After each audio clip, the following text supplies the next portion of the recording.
اور خود نبی اکرم صلی اللہ علیہ وسلم کی اپنی حدیث ہے. یہ سنن دارقطنی ایک حدیث کی کتاب ہے، اس میں ایک ابو مسعود انصاری رضی اللہ تعالیٰ عنہ ایک صحابی، یہ میں نام اس لیے لیتا ہوں کہ ہمارے استاد محترم نے یہ تلقین کی، جب بھی حدیث پڑھتے ہو اگر معلوم ہو کہ راوی کون ہے تو ضرور بتا دو، سبحان اللہ، اس کی برکت بھی آپ کو حاصل ہو. سبحان اللہ، سبحان پھر میں نے ان کے پیروں کی ایک کتاب پڑھی، اس میں بھی انہوں نے لکھا تھا، انہوں نے بھی فرمایا جب یہ حدیث بیان کرنے لگو تو راوی کا حال معلوم ہو تو نام ضرور لے لینا. ابو مسعود انصاری وہ کہتے ہیں نبی اکرم صلی اللہ علیہ وسلم نے فرمایا من صلی صلاۃ ولم يصل فيها علی وعلى اہل بیتی لم تقبل منه او کما قال النبی صلی اللہ علیہ وسلم. اللہ. سرکار نے فرمایا جو شخص نماز پڑھے اور نماز میں مجھ پہ درود نہ پڑھے، اور نہ صرف مجھ پر بلکہ جب تک کہ میرے ساتھ میرے اہل بیت پر درود نہ پڑھے، اس کی نماز شرف قبولیت کو نہیں. اللہ اکبر، اللہ اکبر. یہ ہے اہل بیت کے بارے میں اہل سنت کا نظریہ. ایک اور بات عرض کروں آپ سے، ایک حدیث میں نبی اکرم صلی اللہ علیہ وسلم کا فرمان ہے کہ جس کو اہل بیت سے محبت نہ ہو اس کے سینے میں ایمان کا داخلہ ممکن نہیں. اللہ، یہ حدیث جامع ترمذی میں بھی ہے، صاحب مشکات نے بھی اس کو نقل کیا ہے، مسند امام احمد بن حنبل میں بھی یہ حدیث ہے. اس کے راوی حضرت عباس خود ہیں، نبی اکرم صلی اللہ علیہ وسلم کے چچا جان ہیں. ان کے بارے میں سرکار نے وہ مشہور فرمان بھی فرمایا العباس منی وانا منہ، یہ عباس مجھ سے ہے، میں عباس سے. سبحان اللہ. اور ان کے بارے میں فرمایا من آذا عمی فقد آذانی، جس نے میرے چچا کو تکلیف دی اس نے مجھ محمد کو ہی تکلیف دی. اللہ، ان کے بارے میں فرمایا العم سن و ابی، چچا باپ ہی ہوتا ہے. آج کل کے دور میں ذرا ماموں کو زیادہ اہمیت دیتے ہیں، چچاؤں کو ذرا کم پوچھتے ہیں. تو نبی اکرم صلی اللہ علیہ وسلم نے فرمایا چچا باپ ہی ہوتا ہے. لوگوں سنو، چچاؤں کو اس طرح سستا نہ سمجھو، وہ بھی باپ ہی ہوتا ہے. سرکار کا فرمان ہمارے اوپر اس طرح اس کی جو تعظیم ہے وہ لازم قرار دی تھی. نبی اکرم صلی اللہ علیہ وسلم کے چچا عباس، عام طور پہ تو آپ سنتے رہتے ہیں یہ العباس منی وانا منہ، ان میں سے ایک ہے. چند افراد ہیں جن کو سرکار نے فرمایا، عباس کو بھی فرمایا العباس منی وانا منہ، عباس مجھ سے ہے، میں عباس سے. حضرت عباس رضی اللہ تعالیٰ عنہ بارگاہ رسالت میں حاضر ہوئے. چونکہ مضمون میرا اور ہے، میں تھوڑا اس کو ذرا ساتھ ملا کے بتانا چاہتا ہوں.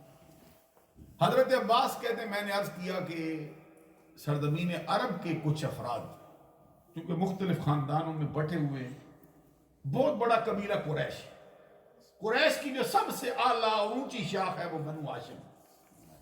کہتے ہیں چونکہ قریش والے آپس میں بہت خوش رہتے، ہم سے ملیں تو ان کے چہرے اس طرح گلاب نہیں رہتے، خاندان بنو ہاشم کے افراد سے ملیں تو ذرا ان کی طبیعت میں خوشی نہیں رہتی، جس کی وجہ سے ہم کو تکلیف ہوتی کہ ہماری وجہ سے یہ پریشان ہو جاتے ہیں، یا ان کی جو انجمن ہے وہ کشت زعفران ہوتی ہے، جب ہم جاتے ہیں تو بجھ جاتے ہیں، اس سے ہم کو تکلیف ہوتی ہے. اس کے جواب میں نبی اکرم صلی اللہ علیہ وسلم نے جو الفاظ فرمائے ہیں وہ میں سنانا چاہتا ہوں.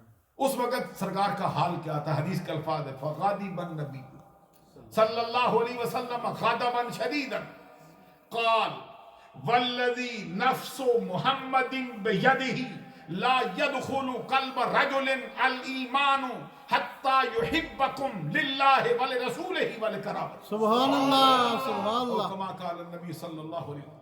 انتہائی جلال کی کیفیت میں سرکار نے فرمایا اس ذات کی قسم جس کے قبضہ قدرت میں محمد کی جان ہے، کسی بندے کے دل میں اس وقت تک ایمان داخل ہی نہیں ہو سکتا جب تک کہ اللہ کے لیے، جب تک کہ اللہ کے رسول کے لیے، جب تک کہ میری رشتہ داری کے لیے، جب تک کہ میری قرابت داری کے لیے. اے خاندان بنو ہاشم کے لوگوں، اے میرے اہل بیت، تم سے ٹوٹ ٹوٹ کر محبت کرنا. نعرہ تکبیر، نعرہ رسالت، نعرہ حیدری، مفتی انصر قادری صاحب. جب تک اس خاندان سے سچی محبت نصیب نہ ہو کسی بندے کے دل میں ایمان داخل ہی نہیں ہو سکتا. ایمان کا ہونا تو بڑی دور کی بات ہے. ایک اور حدیث ابھی میں آپ کو سنا دینا چاہتا ہوں تاکہ ہمیں معلوم ہو جائے کہ یہ عمومی اہل بیت کا حال ہے. تو عمومیوں میں جو سب سے خاص ہے اس کا نام حسن ہے, اس کا نام حسین ہے, اس کی محبت. سبحان اللہ سبحان اللہ. حضرت عبداللہ بن مسعود رضی اللہ تعالیٰ عنہ ایک بڑے مشہور صحابی, قریب قریب ہر شخص کو معلوم ہے. خلفائے راشدین کے بعد میدان فقاہت میں اس کا مقابل کوئی صاحب نہیں. امت محمدیہ میں ان چاروں کے بعد اس شخص کی ٹکر کا ایک بندہ ہے. سابقون اولون مہاجرین میں یہ شخص شامل, اور 2 مرتبہ ہجرت بھی کی. السابقون الاولون من المہاجرین کے جو الفاظ ہیں اس میں یہ بھی آتا ہے. قرآن نے ان کی مدح کی ہے رضی اللہ عنہم ورضوا عنہ, اور ان کا بہت اونچا, سرکار کے جوڑے بھی اٹھا کے ہر وقت سائے کی طرح جو چمٹا رہتا تھا نا یہ شخص. اور حضرت ابو موسیٰ اشعری کہتے ہیں جب ہم نئے نئے اسلام لائے ہیں تو ہم بھی یہ سمجھتے تھے یہ بھی اہل بیت ہی ہیں. اللہ سرکار کے گھر میں اتنا آنا جانا تھا, اتنے گلے ملے تھے, ہم سمجھتے یہ اہل بیت کا ہی وہ بندہ ہے. وہ فرماتے, وہ کہتے ہیں حب آل محمد خیر من عبادت سنت. اہل بیت کی ایک لمحے کی سچی محبت کا ایک لمحہ ایک طرف انسان کی سال بھر کی بے ریا عبادت ایک. سال بھر کی عبادت ہو جس میں ریاکاری نہ ہو وہ چھوٹی ہے. اہل بیت کی محبت کا سچا لمحہ ایک طرف ہو زیادہ مرتبہ. اب آپ اندازہ لگائیں یہ اہل سنت کیا کہتے ہیں, اہل بیت کو کیا مانتے ہیں. ایک اور ہے عبداللہ بن عباس, یہ نبی اکرم صلی رضی اللہ تعالیٰ عنہما, یہ نبی اکرم کے چچا کے بیٹے ہیں. 2 مرتبہ ان کو یہ شرف حاصل ہے کہ جبریل کی اصل شکل میں زیارت. سبحان اللہ. کسی کو شرف حاصل نہیں کی, یہ عبداللہ بن عباس کو حاصل اصل شکل میں. سرکار دو جہاں صلی اللہ علیہ وسلم سے گفتگو جبریل امین کر رہے تھے, اوروں کو نظر نہیں آ رہے تھے, عبداللہ بن عباس دیکھ رہے تھے. یہ ہے یہ مرتبہ ہے.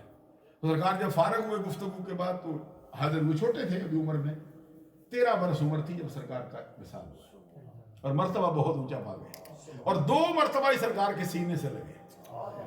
یہ عبداللہ بن عباس ہے. کبھی اس کی زندگی بھی جوان کی پڑھو, دل ہلا دے کیا حال ہے.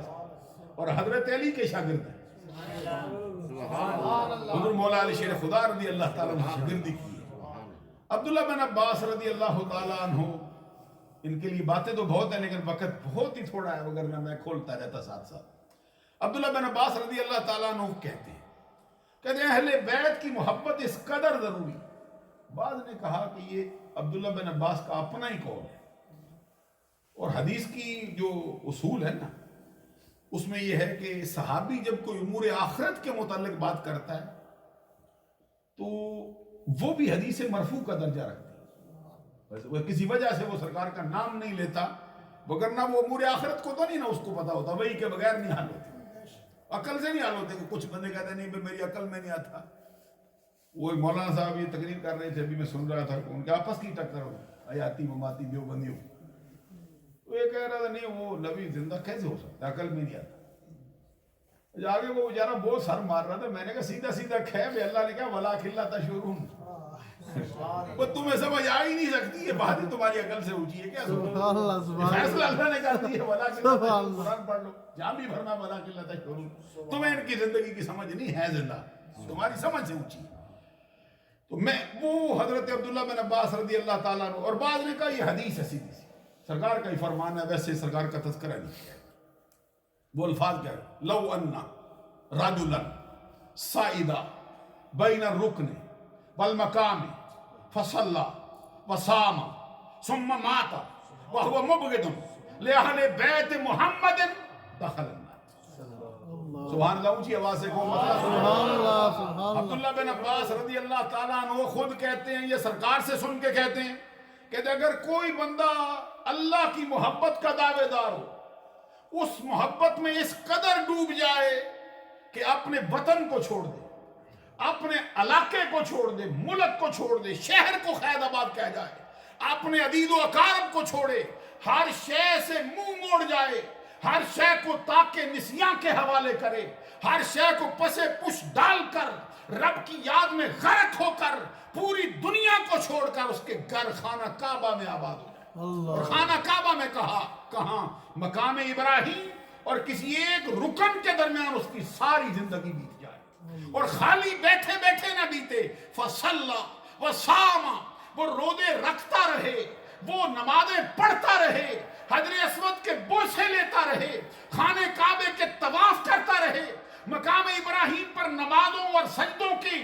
تعداد کا کوئی احصاء و شمار باقی نہ رہے، اسی طرح نمازیں پڑھتے، روزے رکھتے، طواف کرتے، خانہ کعبہ میں ڈیرے کیے ہوئے اس کو موت آئے، بوقت موت اس کے سینے میں اہل بیت کی محبت نہ ہو، اس کو ہر صورت میں جہنم میں داخل کر۔